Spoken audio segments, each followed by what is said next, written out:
قبل ما ابدا، ده الجزء التاني من سلسله افلام باجي، وبنكمل وبنشوف عصابه بيفضلوا مراقبين العربيه دي وبيستنوا العربيه لحد ما وقفت قدام الحضانه، وبيلبسوا اقنعتهم وبيروحوا يضربوا البنت اللي في العربيه وبيرموها بره العربيه، وكانوا لسه هيسرقوا العربيه ويمشوا، بس البنت نيها بتقاوم وبتحاول تمنعهم، فالمجرم راح ماسك نيها وخبط دماغها في العربيه وافقدها الوعي، وبتروح نيها للمستشفى وبتتعالج وبتخرج بعد مرور 10 ايام، ونيها كانت حاسه انها وحيده ومحدش جنبها. وبنروح في مكان تاني في الهند مع ضابط الجيش وروني يبقى من اكفأ ضباط الجيش، وساعتها كان بيقبض على ارهابي في كشمير، والمنطقه دي كانت مليانه ارهابيين، وروني ربط الارهابي في مقدمه العربيه وطلع من المنطقه، وكل الارهابيين كانوا خايفين يهاجموا روني. وبعدها بيرجع روني للوحده بتاعته، وزميله بيقول له تليفونك قاعد يرن من الصبح وفي رساله كمان جات لك، وبيفتح روني الرساله الصوتيه واللي بتكون من نيها، ودي اول مره نيها تتصل بروني من 4 سنين، وبتقول له انا محتاجه لك جدا، وروني مش بيكون مصدق انه سمع صوتها من تاني، وزميله بيقول له بلاش ترجع تاني للبنت دي، هي ليه ترجع تتصل بيك بعد كل السنين دي؟ بس روني بيطنشه وبيروح يجهز شنطته وبيقلب في صور نيها اللي كانت معاه في الشنطه، وبيروح يطلب من القائد اجازه، فالقائد قال له اجازه؟ عاوز اجازه ليه ان شاء الله؟ فروني قال له ظرف طارئ يا فندم، فالقائد قال له الجيش ما فيهوش حاجه اسمها ظروف، فروني قال له انا بقالي 4 سنين ما طلبتش اجازه، فالقائد قال له علشان كده مش هينفع اديك اجازه، انت اكيد نسيت ازاي تتعامل مع البشر، فروني قال له اوعدك هتكيف من جديد يا فندم، فالقائد قال له قدامك 7 ايام وترجع بعدها للوحده بتاعتك، ويوعك تتاخر وترجع لي في اليوم الثامن، وروني بيشكره وبيسيبه وبيمشي، وهو في السكه وماشي بيفتكر ذكرياته مع نيها، وبيفتكر اول يوم شافها فيه. في البدايه واحده صاحبه نيها بتروح تقول لها انا جبت رقم الواد الحليوه اللي اسمه روني، فنيها قالت لها مين روني ده؟ فصاحبتها قالت لها روني بطل كره السله، بصي هو ده، وبتتصل بيه على طول، والبنت بتفضل تعاكس فيه وبتقول له ممكن تقول لي عملت عضلات الدور ازاي؟ وروني بيقول لها مين معايا؟ فالبنت قالت له هتفرق معاك كتير، يعني لو البنات قالوا لك اساميهم بتتكلم معاهم عادي؟ فروني قال لها انتوا مفكرين نفسكم بنات اصلا؟ فنيها بتتعصب وبتاخد التليفون من صاحبتها وبتقول له انت ازاي تكلمنا كده اصلا ياض انت؟ فروني قال لها انتوا اللي اتصلتوا بيا اصلا، فنيها قالت له انت جالك الشرف انك اتكلمت معايا، شبان كتير نفسها تبقى محظوظه وتبص لي حتى، فروني قال لها ياه للدرجه دي انت وحشه؟ فنيها قالت له انت لو شفتني هتقع في حبي، فروني قال لها بجد؟ طب تعالي نجرب، وبيخبط على كتفها وهي بتبص له، وفعلا روني اول ما شافها وقع في حبها وما قامش، وهي بتسيبه وبتمشي، وبتروح نيها تتكلم مع ابوها، وابوها بيقول لها في شاب محترم اسمه شيكار متقدم لك ولازم تقابليه وتقعدي معاه،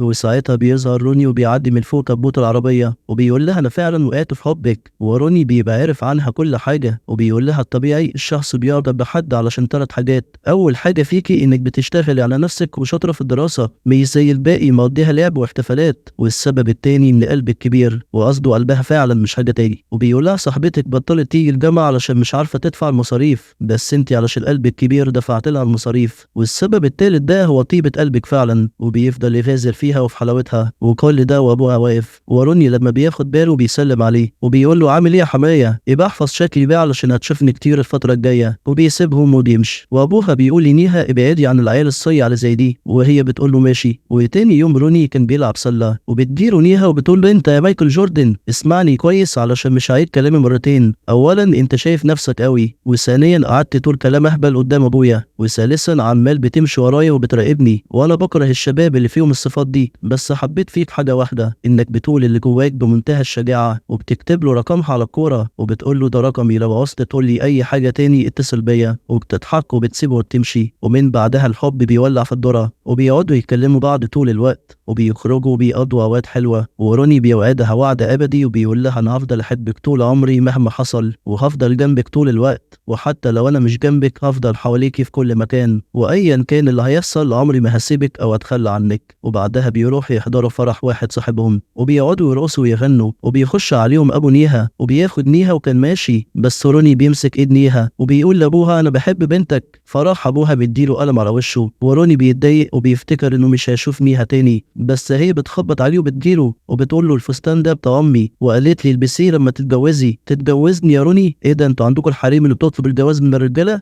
يلا هنعمل ايه؟ البلد بيعبدوا البقر. وروني بيوافق وبيطير من الفرحة وبيروحوا يشتروا مستلزمات الفرح، واصحاب روني بيفرحوا بيه وبيجي ميعاد الفرح. بس نيها بتجيلها مكالمة واللي بيكلمها بيطلب منها تيجي المستشفى حالا، وهي بتقلق جدا وبتتحرك. وروني بيوصلها المستشفى وهي بتخش بسرعة. وروني بيتصل بيها وبيقول ما تقفليش الخط، انا عاوز اعرف في ايه. وبيطلع ان ابو نيها تعبان جدا، وابوها بيقول لها انا عندي مرض خطير وانا في مرحلة متأخرة من المرض. وبيشوف ايديها وبيقول لها ايه ده، انت هتتجوزي؟ فبيعيط وبيتضايق جدا وبيطلب منها ما تتجوزش الواد اللي اسمه روني وتتجوز شيكار. ونيها بتسمع كلام ابوها وبتقفل السكه في وش روني، وروني بيفهم كده انها مش في نصيبه. فبعدها دخل الجيش وقرر يكمل حياته في خدمه بلده، لحد ما نيها بعد 4 سنين رجعت تكلمه وطلبت تشوفه. وبنرجع لارض الواقع وروني بيقابل نيها، وروني شافها متعوره في وشها وبيقول لها ايه اللي حصل لك. فهي بتغير الموضوع وبتقول له شكلك اتغير قوي بعد ما دخلت الجيش. فقال لها روني حاجات كتيره قوي اتغيرت في حياتي في اخر 4 سنين. فسالته انت اتجوزت؟ قال لها لا انا مبسوط كده من غير جواز. فقالت له انا بصراحه اتجوزت وعندي بنت. وروني بيتضايق جدا بعد ما عرف انها اتجوزت، وبيقول لها ايه الحاجه اللي كنت عاوزيني علشانها. فنيها بتحكي له انها كانت بتوصل بنتها لاول يوم دراسي ليها، وبنتها كانت مصره انها ما تروحش، بس فانا صممت اوديها. وفجاه طلع عليا 2 بلطجيه وضربوني وخطفوا بنتي مني، ومن بعدها حياتي كلها اتلخبطت ومش عارفه مين دول وعاوزين مني ايه. وبتطلب منه مساعده في انهم يلاقوا بنتها، وبتمسك ايده وبتتوسل ليه. وساعتها روني بينسى نفسه وبيفتكر ذكريات الماضي، وبيمشي من المكان وهو قاعد بيفكر. وبيروح لمحل عربيات وبيقول لصاحب المحل اللي اسمه عثمان انا عاوز اجر عربيه. فعثمان قال له انا عاوز اشوف هويتك الاول علشان سرقه العربيات كترت اول يومين دول. فروني بيديله بطاقته، وعثمان بيعرف انه ضابط في الجيش الهندي. فقال له تحت امرك المحل كله يا باشا، ده انتوا اللي بتحموا البلد. وبيجيب له احسن عربيه وبيروح لنيها وبيسالها انت ما حاولتيش تدوري على بنتك؟ فقالت له انا تعبت من كتر ما دورت على بنتي ريا، بقالي شهرين بدور ومحدش بيساعدني. وبتتوسل ليه يساعدها وبتفكروا انه وعدها قبل كده انه مش هيسيبها ابدا. فروني بيقول لها طب جوزك شيكار ما عرفش يعمل حاجه؟ فقالت له شيكار برضه حاول بس ما وصلش لحاجه. فبيقول لها طب عملتي محضر في الاسم؟ فقالت له انا عملت محضر من شهرين والشرطه قالت لي انهم ما وصلوش لحاجه وهيقفلوا القضيه. فروني قال لها ازاي الكلام ده، وبياخدها وبيروح على الاسم. والظابط لما شاف نيها قال لها تعالي اتفضلي يا نيها، وبيديها ملف القضيه بتاعت خطف بنتها وبيقول لها وقعي علشان نقفل القضيه. فبتزعله وبتقول له ازاي نقفل القضيه بالسهل كده؟ فقال لها بقالنا شهرين بندور وما وصلناش لحاجه، يلا امضي وخلصينا. فروني بيمسك ملف القضيه وبيعرف مكان الحضانه بتاعت ريا اللي اتخطفت عندها. فالظابط بيشد الملف من ايد روني وبيقول له انت مفكر نفسك في المكتبه؟ فروني بيقول له عيله صغيره مخطوفه وانتوا مش عارفين تعملوا حاجه. والظابط مش بيبص روني وبيكلم نيها وبيقول لها القضيه هتتقفل، وبيرمز لنيها في رجليها. وروني بيشوفه وبيقول له ارجع مكانك. فالظابط بيقول لنيها سكتي الناطق اللي معاك ده. وروني بيقول له ارجع احسن لك. والظابط مش همه وبيرمز لنيها في رجليها تاني. فروني بيتعصب وبيديله في وشه وبيطير له اسنانه، ما قال لك نرجع من الاول. والظابط بيرجع له وبيمسك روني من لبسه، بس روني بيمسكه وبيعجنه ضرب في الاسم. والظباط بيتلموا على روني، بس روني بيمسكهم وبيمسح بيهم بلاط المكان وبيكسر عظمهم كلهم. وكان هيقتل الظابط بس نيها بتوقفه. والظباط بيتلموا على روني وبيقبضوا عليه وبيحبسوا روني وبيفضلوا يضربوه ويعذبوا فيه، وروني ولا كان حاسس بأي حاجة. وبعدها بيعرفوا انه جندي في الجيش. فالظابط بيقول له ليه ما قلتلناش من الاول انك ظابط جيش وسبتنا نعذبك؟ فروني قال له تعذيب كلية ده كان مجرد تدريب بالنسبة لي. وساعتها بيوصل نائب الاسم اللي اسمه شير وبيبقى جه مخصوص علشان الحوار بتاع روني، وبيأمر انهم يجيبوه من الزنزانة وبيجيبوا روني قدامه. وشير بيقول له انا اخويا كان بيقول لي اطلع دكتور، بس انا رفضت اشتغل دكتور علشان محدش يكلمني الساعة 12 بالليل ويقول لي عندك عملية.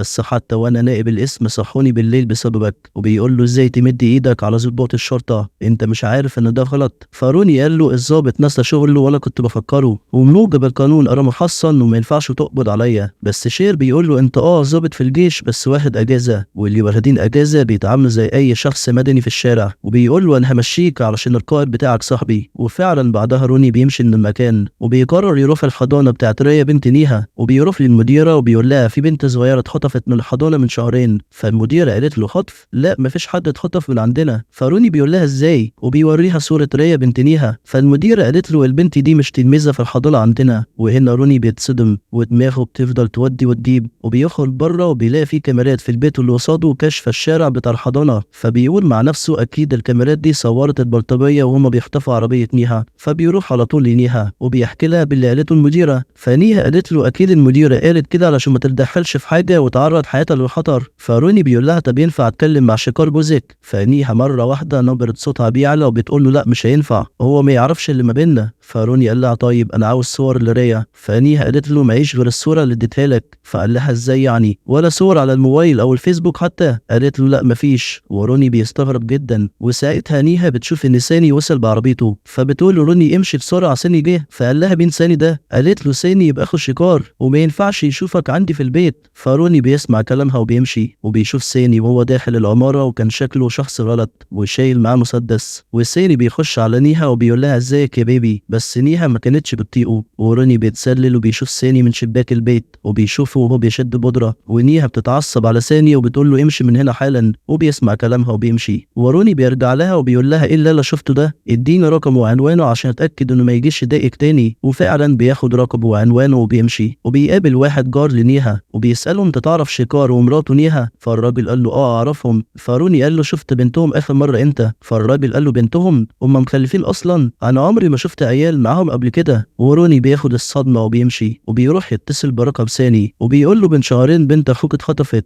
عاوز اتكلم معاك بخصوص الموضوع ده. فساني قال له انت ظابط؟ فروني قال له لا انا صحفي. فساني قفل في وش السكه وبيمشي روني وبيخبط في الراجل السكران ده، والراجل بيقع منه الكارنيه ده واللي بيطلع انه كارنيه ظابط. فروني بياخد الكارنيه وبيقرر يستغله وبيروح للبيت اللي في وش الحضانه وبيقول للحارس انا ظابط وعاوز اشوف تسجيل الكاميرات. وبيقعد على الجهاز وبيشغل تسجيل اليوم اللي اتخطفت فيه ريا بنت ليها، بس بيكتشف ان اليوم ده مقصوص منه 3 ساعات. فروني قال له الاقي 3 ساعات المحذوفين دول فين؟ فالحارس قال له في مكتب المدير. وروني بيقرر يشوف تسجيل اليوم اللي قبليه وبيكتشف ان ساني كان موجود قدام الحضانه. فبيستغرب وبيقول لنفسه هو كان بيعمل ايه هنا، وبيدي للحارس الفلوس دي وبيقول له تجيب لي 3 ساعات المحذوفين من غير ما حد يعرف. وبيديله رقمه وبيقول له كلمني لما تجيب التسجيل. والحارس بيوافق وبنروح لاسم الشرطه من تاني. وساعتها كان في ضابط جديد لسه متعين في الاسم واسمه سينج. سينج ده كان متنكر في اخر عمليه في هويه تاجر مخدرات، فكان لازم يدمن المخدرات علشان يلبس الدور. ففضل مدمن للمخدرات على طول وبيخش للنائب شير. وشير بيقول له حوار انك بقيت مدمن ده مش حلو في حقك، لازم تثبت انك ضابط شاطر وسمعه الضابط هي اهم حاجه فيه. وبعدها روني بيروح يراقب ساني وعصابته وبيفضل ماشي وراهم وبيشوفهم بيشتروا مخدرات من عثمان. وبيتصدم روني لانه كان مفكر عثمان شخص طيب. وروني بيجري علشان يلحقهم بس هما بيكونوا اختفوا. وواحد فيهم بيظهر من وراه وبيرفع عليه السلاح وبيسأله انت مين وعاوز مننا ايه؟ وروني بيلف بسرعه وبيدور فيهم الضرب وبياخد منهم السلاح وبيرفعه على واحد منهم وبيسأله فين ريا. والراجل بيقول له انا معرفش حد بالاسم ده. فروني بيسيبه وبيروح لعثمان وبيقول له مين اللي كانوا معاك دول؟ فعثمان قال له دول كانوا ناس تايهه وانا بدلهم على المكان. وروني بيشوف كيس الفلوس اللي قدامه وقال له ناس تايهه هيدفعوا لك كل الفلوس دي علشان يسألوك على عنوان. فعثمان قال له انا بصراحه بتاجر في المخدرات والمنطقه دي عوق وكلها ناس شمال، ونصيحه مني ليك قبل ما تاخد اي خطوه فكر فيها كويس. فروني بيطلع له صوره ريا وبيقول له انا بدور على البنت دي، بس عثمان بيقول له انا ما شفتهاش قبل كده. فروني بيقوم منزل اعلان في الجورنال عن اختطاف ريا وبيحط صورتها ورقم تليفونه وبيحط جايزه ماليه للي يقدر يلاقيها. فنيها بتتصل بروني وبتقول له ليه عملت كده اللي خطفها هياخد حذره. فروني قال لها ما عندناش حل تاني، ولكن كل اللي بيتصلوا بروني بيكونوا طمعانين في الجايزه الماليه وما كانوش يعرفوا مكان ريا. وفجاه في شخص بيرن على روني وبيقول له انا عاوز اعرف انت هتقدر ترجع بنتي ولا لا. وروني بيستغرب من سؤاله وبيقول له عنوانك فين انا هجيلك. وفعلا روني بيروح يقابل الراجل والراجل بيحكي له ان بنته اتخطفت من 6 شهور في مومباي وهو على البحر وبيوري له ألبوم صور لريا. وروني بيقول له البنت دي بنتك؟ فالراجل قال له ايوه طبعا بنتي. وروني ما كانش قادر يصدق وما كانش قادر يتمالك اعصابه ومسك الراجل من دراعه وبيقول له وريني شهاده ميلادها. وبيشوف روني شهاده ميلاد ريا وما كانش فيها اسم نيها. وبعدها شيكار جوز نيها بيتصل بروني وبيقول له عاوز اقابلك حالا. وروني بيتحرك على طول وبيروح له والشيكار بيكلمه عن الاعلان اللي نزله في الجورنال وبيساله انت تعرف نيها منين؟ فروني قال له كنا مع بعض في الكليه وكلمتني وطلبت مني المساعده المساعدة عشان بنتها مخطوفة. فالشيكار قال له أنا مش عارف أقول لك إيه، بس إحنا مش مخلفين أصلا. والكلام ده بينزل على روني زي الصاعقة، وبيحكي له إن نيها فعلا في بلطجية طلعوا عليها وسرقوا عربيتها وضربوها بعنف، ونيها دخلت المستشفى. ولما فاقت فضلت تسألني فين بنتنا ريا، وفضلت تسأل كل الناس في الشارع إذا كانوا شافوا ريا. يعني ريا بقى بيتهيأ لها إنها مخلفة وبنتها تايهة. وحاولت أقنعها إن إحنا مش مخلفين، بس مش عايزة تصدق. والدكاترة شخصوا حالتها وإنها جالها اضطراب بعد الصدمة، والضرب على دماغها وصلها للحالة دي. وروني بيسمع الحكاية وبيفهم كل حاجة، وإن كل ده كان وهم مرسوم في خيال نيها. وبيبدأ يجمع كلام المديرة وتصرفات الضابط في القسم، وبعدها بيتصل بروني الحارس اللي المفروض يجيب له ال3 ساعات المحذوفين. وده آخر أمل لروني علشان يصدق كلام نيها. وبيروح روني يشوف تسجيل الكاميرات، وبيشوف البلطجية وهما بيضربوا نيها وبيسرقوا العربية، بس العربية ما كانش فيها أي بنت. فبيتعصب روني وبيجري جري على بيت نيها وبيواجهها بكل حاجة، وبيقول لها رفضتي تديني صور تانية لريا علشان أساسا ما عندكيش صور ليها، وكل تصرفاتك كانت غريبة من الأول. وبيقول لها أنا شفت تسجيل الكاميرات وريا ما كانتش جنبك. فنيها قالت له البنت كانت في الكنبة اللي ورا، بس روني مش بيصدقها، وهي بتحاول تقنعه وبتقول له كل اللي انت قابلتهم كدابين، وبنتي ريا موجودة. وروني بيقول لها فوقي بقى، انت ما خلفتيش ومفيش حد في حياتك اسمه ريا. فنيها بتقول له امشي. وروني بياخد مفتاح العربية بتاعته من الأرض وكان ماشي، بس للمفاجأة بيشوف علامات نمو طفل على الحيطة واسم ريا مكتوب على الحيطة. وبيقول روني ممكن تكون نيها بتقول الحقيقة، ولسه بيقوم علشان ينادي عليها، بس نيها كانت نطت من البلكونة وانتحرت. وروني يحاول يلحقها بس بيفشل، ومش بيلحق منها غير الشال بتاعها، وبتموت نيها. وروني بيتصدم وبيعيط وبيفتكر كلامها لما قالت له كل الناس بتكذب.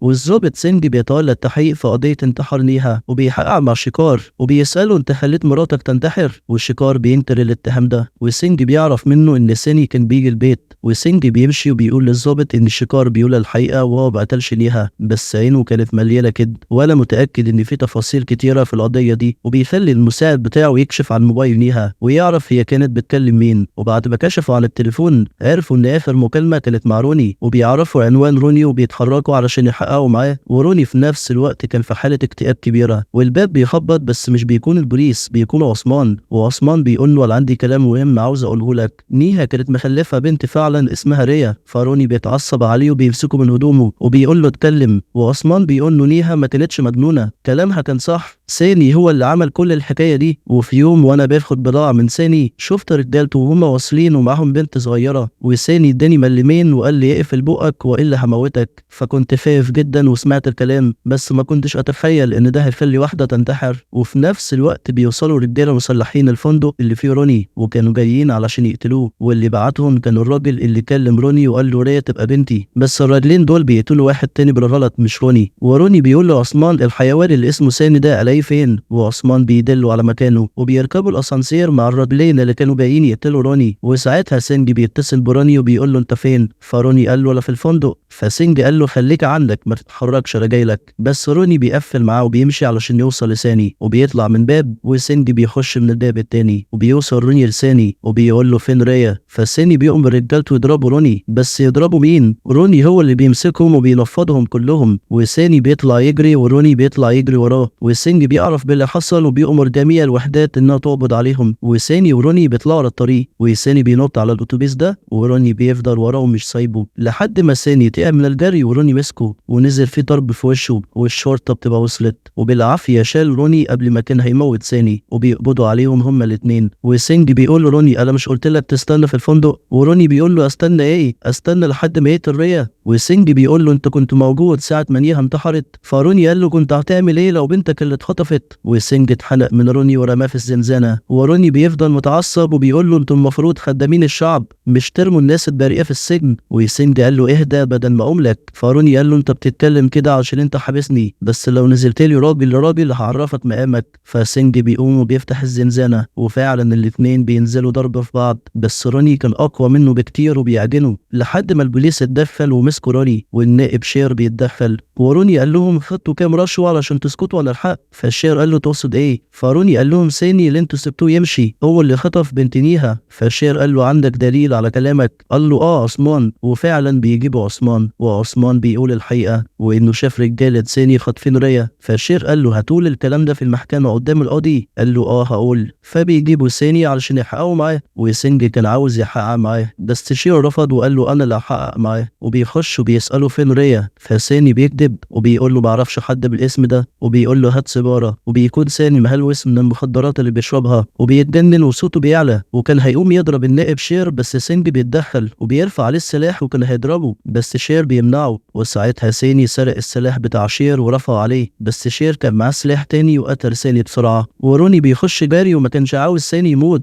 لأنه كده مش هيعرف مكان ريا، وبينفجر من الغضب. وشير بيقعد معاه بعدها وبيهديه، وروني بيقول أنا كان نفسي انتقم من ساني وانقذ ريا بس للأسف فشلت وكأني شاركت في موت ميها. فشير بيقول له ما تقلقش، أنا هحقق في القضية دي بنفسي وإن شاء الله هنوصل لريا. وبعدها بنروح لعثمان وبيطلعوا عليه الاتنين البلطجية اللي كانوا جايين يقتلوا روني في الفندق، وبيوقعوا رقاص من عثمان وبيفضلوا يعذبوا فيه بأبشع الطرق قبل ما يموتوه، وبيكسروا له كمان رجله التانية. وساعتها بيوصل روني وبينده على عثمان، فالاتنين البلطجية سمعوه وراحوا استخبوا. وروني لما شاف عثمان على الأرض بيجري عليه، ولسه عثمان هيحذره بس المجرمين بيخنقوا روني بسلسلة حديد، وروني بيتخلص منهم بس الاتنين بيختفوا فجأة وبيفضلوا يضربوه ويختفوا. وبعدها بيظهروا وبيتكتروا عليه وبينزلوا في ضرب، وروني بيقول لهم خلصتوا يلا جه دوري، وبيمسك الاتنين وبيضربهم بكل افتراء، والاتنين ما كانوش عارفين يقفوا قصاده. وروني بيشطب عليهم بسرعة وبيعذبهم بنفس الطريقة اللي عذبوا بيها عثمان، وبيجري وبيروح لعثمان بس عثمان كان خلاص بيودع وبيموت. وتليفون واحد من البلطجية بيرن، فروني بيروح يمسكه وهنا بيتصدم لما بيلاقي ان في رسائل جاية من النائب شير، وكان مصور روني وبعته للاتنين البلطجية علشان يقتلوه. يعني بيطلع ان النائب شير هو اللي ورا الحدوتة دي كلها. وروني بيتعصب وبيمسك واحد منهم وبيقول له الاقي شير فين انت؟